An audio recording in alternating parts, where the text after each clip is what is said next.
नमस्कार, बुलेटिन लेकर मैं हूं आपके साथ संदीप निरंजन सरकार। उत्तर प्रदेश अनुसूचित जाति वित्त विकास निगम के पूर्व अध्यक्ष और सदस्य विधान परिषद डॉक्टर लालजी प्रसाद निर्मल ने कहा कि यूपी में मुख्यमंत्री योगी आदित्यनाथ की सख्ती का नतीजा है कि अब यहां कोई गुंडा या माफिया किसी दलित और वंचित समाज के व्यक्ति की जमीन पर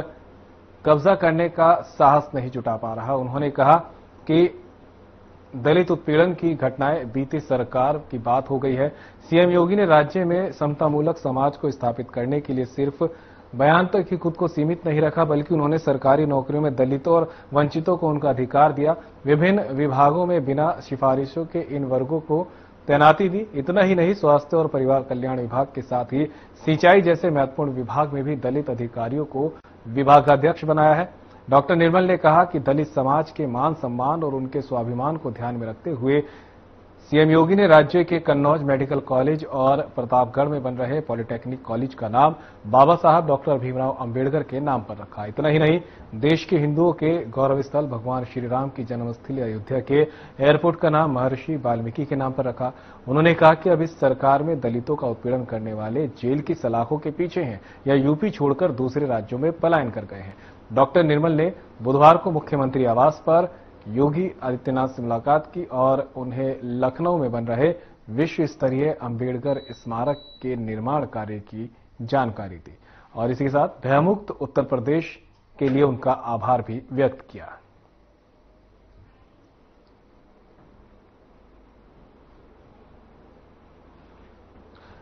तो तस्वीर आपको दिखा रहे लखनऊ से। प्रदेश में अब नहीं होते जमीनों पर कब्जे। सीएम योगी से मिले हैं डॉक्टर लालजी प्रसाद निर्मल और इस दौरान उन्होंने कहा कि जिस तरह से पहले दलितों पर अत्याचार हुआ करता था वो अब योगी सरकार में पूरी तरह से खत्म हो गया है और जो लोग दलितों पर अत्याचार करने की मानसिकता रखते हैं या तो सुधर गए हैं या वो राज्य छोड़कर दूसरे राज्य में पलायन कर चुके हैं।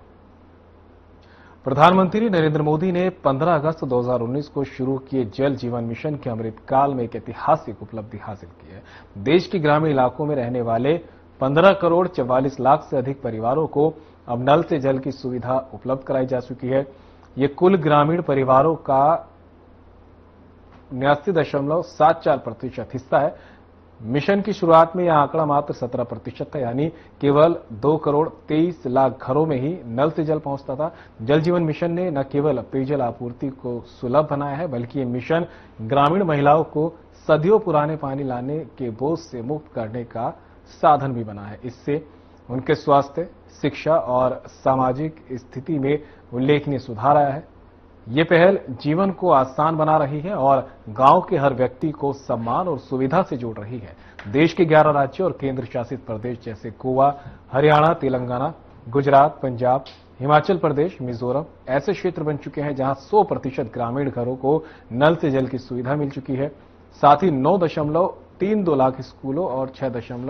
9.69 लाख आंगनबाड़ी केंद्रों में भी अब नल से पानी पहुंच रहा है।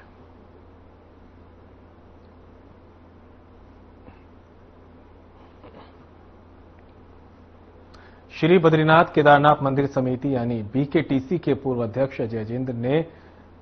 प्रदेश सरकार द्वारा कांवड़ यात्रा के दौरान बिना लाइसेंस खाद्य सामग्री बेचने वालों के खिलाफ कार्रवाई को जरूरी और स्वागत योग्य कदम बताया है। उन्होंने कहा कि हाल के दिनों में कुछ घृणित घटनाओं के चलते ये निर्देश आवश्यक हो गए हैं। कांवड़ यात्रा में श्रद्धालुओं को शुद्ध व सुरक्षित भोजन उपलब्ध कराने की दिशा में ये कदम सही है। जब हलाल सर्टिफिकेट जैसी व्यवस्था समुदाय विशेष की धार्मिक भावनाओं के अनुसार लागू होती है तो बहुसंख्यक समाज के लिए भी ऐसी व्यवस्था होनी चाहिए। उन्होंने सुझाव दिया कि सभी होटल, ढाबा, रेस्टोरेंट को अपने प्रतिष्ठानों पर धार्मिक मान्यता के अनुसार पहचान चिन्ह लगाने चाहिए, विशेषकर हिंदू समुदाय को। इसके साथ ही उन्होंने कहा कि ऑनलाइन खाद्य सेवाएं देने वाली कंपनियों जैसे जोमेटो और स्विगी को भी उपभोक्ताओं को ये जानकारी देनी चाहिए कि भोजन कहां से आ रहा है और वह उनकी धार्मिक मान्यताओं के अनुरूप है या नहीं।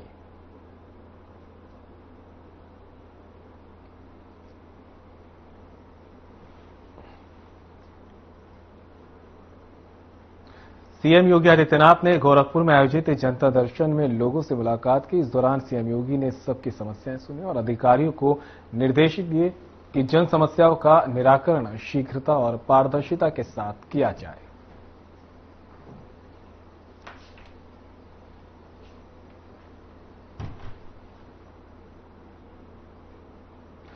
राष्ट्रपति द्रौपदी मुर्मू द्वारा महायोगी गोरखनाथ विश्वविद्यालय गोरखपुर के अकादमिक भवन प्रेक्षागृह और पंचकर्म सेंटर का लोकार्पण और महिला छात्रावास का शिलान्यास किया गया। इस अवसर पर राज्यपाल आनंदीबेन पटेल और मुख्यमंत्री योगी आदित्यनाथ भी मौजूद रहे। की यात्रा, शून्य से शिखर की यात्रा कैसे होती है, उसकी एक विशिष्ट पहचान है देश के लिए।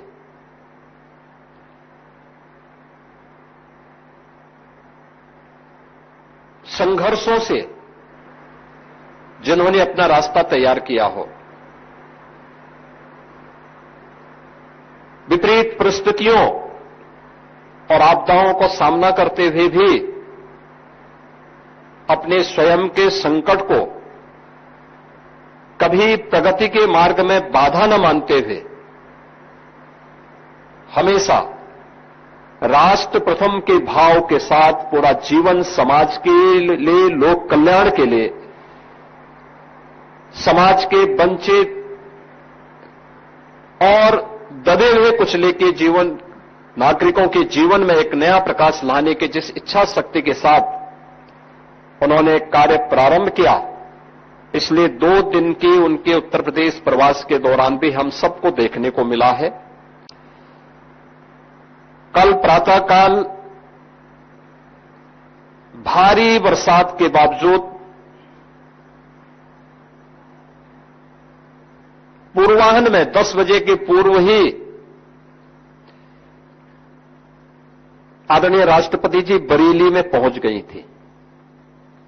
और बरेली के IVRI के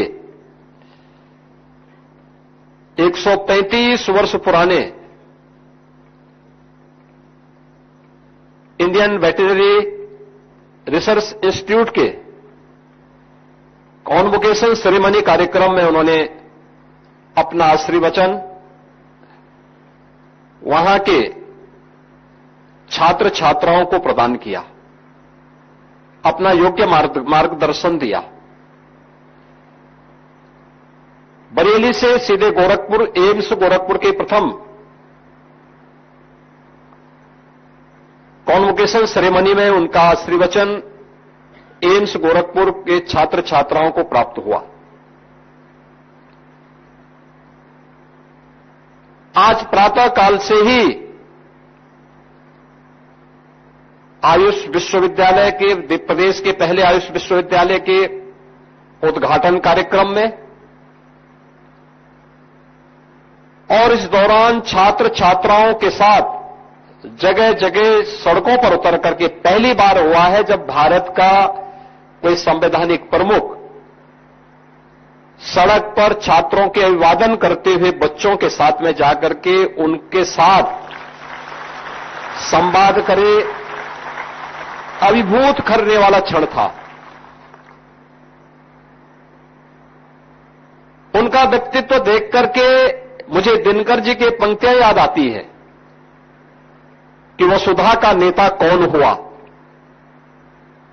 भूखंड विजेता कौन हुआ, नौ धर्म प्रणेता कौन हुआ, अतुलित यश क्रेता कौन हुआ, जिसने न कभी आराम किया, विघ्नों में रहकर काम किया। और उसकी साक्षात प्रतिमूर्ति है हमारे देश की राष्ट्रपति। मैं इस अवसर पर महायोगी गुरु गोरखनाथ की इस पावन धरा पर उन्हीं के नाम पर बने हुए इस विश्वविद्यालय में उनका हृदय से स्वागत करता हूं, अभिनंदन करता हूं। उनके कार्यक्रम के कल से जुड़े हुए जितने भी पक्ष थे, ICR का जो प्रतिष्ठित संस्थान है IVRI बरेली,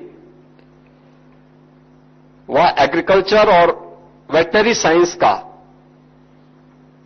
एक सेंटर ऑफ एक्सीलेंस के रूप में काम कर रहा है। देश के एक प्रतिष्ठित संस्थानों में से है और दुनिया के प्रतिष्ठित संस्थानों में उसकी गिनती होती है। एम्स मेडिकल एजुकेशन और टर्सरी केयर का देश के अंदर और दुनिया के अंदर बेहतरीन केंद्र के रूप में माने जाते हैं। आयुष पद्धति 2014 के बाद आदरणीय प्रधानमंत्री जी के विशेष प्रयास से मंत्रालय का गठन होना और ट्रेडिशनल मेडिसिन को आज जो सम्मान प्राप्त हुआ है, वह गोरखपुर में आयुष विश्वविद्यालय के साथ उत्तर प्रदेश को इस फील्ड में और तेजी के साथ आगे बढ़ने का अवसर प्राप्त होगा। और मैं मान के चलता हूं कि महायोगी गोरखनाथ विश्वविद्यालय इन सभी फील्ड में एक साथ इन सबको लेकर के कार्य करने वाला एक संस्थान है, जिसमें एलोपैथ भी है, आयुर्वेद भी है, नर्सिंग भी है, फार्मेसी भी है, पैरामेडिकल भी है, एग्रीकल्चर भी है, और उन सभी क्षेत्रों में एक विशिष्ट न केवल अध्ययन और अध्यापन का केंद्र है, बल्कि शोध और विकास के कार्यक्रम को भी आगे बढ़ाने वाले नए संस्थान के रूप में आगे बढ़ा है। और इसलिए आदरणीय राष्ट्रपति जी के कार्यक्रम की अंतिम श्रृंखला में उन सभी कार्यक्रमों को समाहित करने वाला एक कार्यक्रम आज यहां पर उनका योग्य मार्गदर्शन और आशीर्वचन महायोगी गोरखनाथ विश्वविद्यालय के परिवार को प्राप्त हो रहा है। यह हम सब के लिए, न केवल महाराणा प्रताप शिक्षा परिषद और गोरखपीठ से संचालित संस्थाओं के लिए, बल्कि पूर्वी उत्तर प्रदेश और उत्तर प्रदेश के लिए यह उनका मार्गदर्शन एक नई प्रेरणा होगी। महाराणा प्रताप शिक्षा परिषद, जिसके बारे में भी आपने देखा भी होगा, 1932 में योग पुरुष ब्रह्मलीन महंत दिग्विजय नाथ जी महाराज ने इस गोरखपुर में शैक्षिक दृष्टि से जो पिछड़ा हुआ क्षेत्र था, यहां पर इसकी का शुभारंभ किया था। और 1932 से यात्रा प्रारंभ हुई। महाराणा प्रताप शिक्षा परिषद को यह सौभाग्य है कि प्रदेश का आजादी के बाद का पहला विश्वविद्यालय बनाने में महाराणा प्रताप शिक्षा परिषद, गोरखपीठ, इन सब ने मिलकर के उस कार्यक्रम को आगे बढ़ाया। और आज गोरखपुर विश्वविद्यालय प्रदेश का एक प्रतिष्ठित विश्वविद्यालय है। आज भी महाराणा गोरखपीठ के द्वारा संचालित महाराणा प्रताप शिक्षा परिषद की 52 से अधिक संस्थाएं न केवल गोरखपुर बल्कि अगल बगल के जनपदों में शिक्षा के क्षेत्र में, स्वास्थ्य के क्षेत्र में और लोक कल्याण के इस अभियान को जो गोरखपीठ की परंपरा ने, उसके पूज्य आचार्यों ने जिन कार्यक्रमों को आगे बढ़ाया था, उन अपने संस्थापकों की भावनाओं के अनुरूप, आदरणीय प्रधानमंत्री जी की मंशा के अनुरूप, राष्ट्र प्रथम के भाव के साथ, उस अभियान के साथ समर्पित भाव के साथ कार्य कर रही है। और आज का इस समारोह उसी कार्यक्रम का प्रतिनिधित्व कर रहा है। यह कार्यक्रम इस बात का प्रतिनिधित्व है जिसमें गैलेंट इंडिया के सहयोग से बना यह ऑडिटोरियम, विश्वविद्यालय के द्वारा बनाए गए पंचकर्म का जो एक विशिष्ट केंद्र यहां पर बना है, आयुर्वेदिक पंचकर्म शरीर शोधन की एक विशिष्ट क्रिया है। आप जानते होंगे, देश काल और परिस्थिति के नाते जब व्यक्ति किसी भी प्रकार के वात, पित्त या कफ जनित किसी विकार का शिकार होता है, उसमें अलग अलग पेथियां काम करती हैं, लेकिन जो सबसे विशिष्ट और प्रभावी पेथी उसमें से हम देखने को हमें मिलती है, वह पंचकर्म की आयुर्वेद की वो पद्धति है, जिसका प्रभावी उपाय आज दुनिया स्वीकार कर रही है। और 2014 के बाद इसका विशिष्ट लाभ देश ने आदरणीय प्रधानमंत्री जी के मार्गदर्शन और नेतृत्व में लिया है। आज आप देखते होंगे 21 जून की तिथि होती है, पूरी दुनिया योग के पीछे भागती है। All India institute of Ayurveda देश की राजधानी में पूरे देश को और दुनिया को अपनी ओर आकर्षित कर रही है। विश्वविद्यालय के नए अकादमिक भवन का लोकार्पण के साथ ही एक नए गर्ल्स हॉस्टल, के शिलान्यास का कार्यक्रम भी आज आदरणीय राष्ट्रपति जी के कर कमलों से यहां पर अभी संपन्न हुआ है। मैं इन सब के लिए आदरणीय राष्ट्रपति जी का हृदय से आभार व्यक्त करते हुए हृदय से स्वागत करता हूं, अभिनंदन करता हूं। राष्ट्रपति द्रौपदी मुर्मू ने गोरखपुर के महायोगी गोरखनाथ आयुष विश्वविद्यालय का लोकार्पण किया। यह विश्वविद्यालय 268 करोड़ रुपए की लागत से 52 एकड़ में तैयार हुआ है। इस मौके पर उत्तर प्रदेश की राज्यपाल आनंदीबेन पटेल और यूपी के सीएम योगी आदित्यनाथ भी मौजूद रहे। आयुष विश्वविद्यालय के आज के इस लोकार्पण कार्यक्रम के अवसर पर मैं प्रदेशवासियों की ओर से, पूर्वी उत्तर प्रदेश वासियों की ओर से आदरणीय राष्ट्रपति जी का हृदय से स्वागत करता हूं, अभिनंदन करता हूं। ये हमारे लिए अत्यंत गौरव का विषय है कि आदरणीय राष्ट्रपति जी ने कल गोरखपुर एम्स के पहले दीक्षांत समारोह में सहभागिता देकर के वहां से निकलने वाले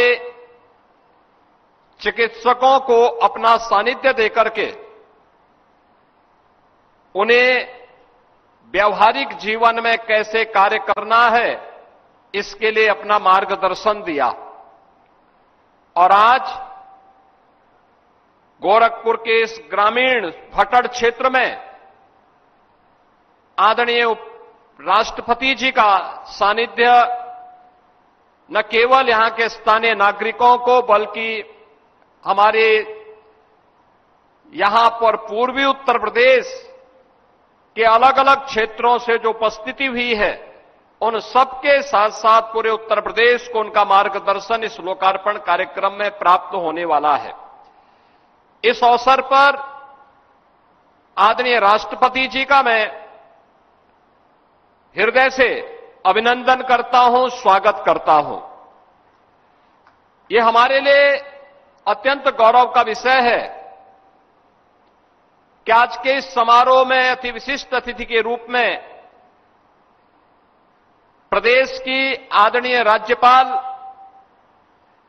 माननीय श्री आनंदीबेन पटेल जी का आशीर्वाद और मार्गदर्शन हम सबको प्राप्त हो रहा है। मैं इस अवसर पर आप सभी उपस्थित जनों की ओर से, उत्तर प्रदेश सरकार की ओर से और पूर्वी उत्तर प्रदेश की जनता जनार्दन की ओर से आदरणीय राज्यपाल महोदया का भी हृदय से मैं स्वागत करता हूं, अभिनंदन करता हूं। समारोह में उपस्थित प्रदेश सरकार में मंत्रिमंडल के मेरे सहयोगी वरिष्ठ मंत्री श्री सूर्य प्रताप शाही जी, जल शक्ति मंत्री श्री स्वतंत्र देव सिंह जी, मत्स्य विभाग के मंत्री डॉक्टर संजय निषाद जी, आयुष विभाग के मंत्री डॉक्टर दयाशंकर मिश्रा दयालु जी, लोकप्रिय सांसद श्री रवि किशन जी, यहां के लोकप्रिय विधायक श्री महेंद्र पाल सिंह जी, पूर्वी उत्तर प्रदेश के हमारे सभी माननीय जनप्रतिनिधिगण, माननीय सांसद, माननीय विधायक, विधान परिषद के सदस्यगण, अन्य सम्मानित जनप्रतिनिधिगण, विश्वविद्यालय के कुलपति प्रोफेसर के रामचंद्र रेड्डी जी और उपस्थित सभी बहनों और भाइयों, आज का दिन इस पूरे क्षेत्र के लिए अत्यंत गौरवशाली क्षण है, जब देश की राष्ट्रपति जी के कर कमलों से जो हमारी ट्रेडिशनल मेडिसिन की विधा है, जो पारंपरिक हमारी आयुष की पद्धति है, उसके एक विश्वविद्यालय का लोकार्पण उनके कर कमलों से हो रहा है। बहन और भाइयों, हम सब जानते हैं 2014 के पहले भारत की आरोग्यता की सुविधा को वैश्विक मान्यता जिस रूप में मिलनी चाहिए थी, नहीं मिल पाई थी। हम आभारी हैं देश के यशस्वी प्रधानमंत्री जी का, जिन्होंने 2014 में आने प्रधानमंत्री बनने के साथ ही देश के अंदर आयुर्वेद, यूनानी, होम्योपैथ, योग एंड नेचुरोपैथी, सिद्धा, इन सबको मिलाकर के भारत की ये अलग अलग और दुनिया के कुछ महत्वपूर्ण ट्रेडिशनल आरोग्यता की विधाओं को आयुष मंत्रालय के रूप में देश के अंदर एक मंच दिया और आज आयुष मंत्रालय देश के अंदर प्रधानमंत्री जी के मार्गदर्शन और नेतृत्व में देश के नागरिकों के मन में अपनी परंपरागत आरोग्यता की पद्धति का अनुसरण करते हुए संपूर्ण आरोग्यता के लक्ष्य को प्राप्त कर रही है। उत्तर प्रदेश का यह आयुष का पहला विश्वविद्यालय है। जैसा यहां पर आयुष मंत्री कह रहे थे कि आयुर्वेद, होम्योपैथ, यूनानी और अन्य ऐसी तमाम पद्धतियों से जुड़े हुए कॉलेजेस जो बिखरे हुए थे स्थानीय विश्वविद्यालयों से, जिनकी संबद्धता हुआ करती थी, अब इनकी संबद्धता हम लोगों ने इसी विश्वविद्यालय से कर ली है और आज लोकार्पण के साथ ही इस विश्वविद्यालय में इस नए सत्र में प्रवेश की प्रक्रिया को भी अब आगे बढ़ाने का कार्यक्रम प्रदेश सरकार आगे बढ़ाएगी और यहां पर आयुर्वेद से जुड़े हुए, होम्योपैथ से जुड़े हुए, योग एंड नेचुरोपैथी से जुड़े हुए, सिद्धा पद्धति से जुड़ी हुई आरोग्यता की उस विधा का लाभ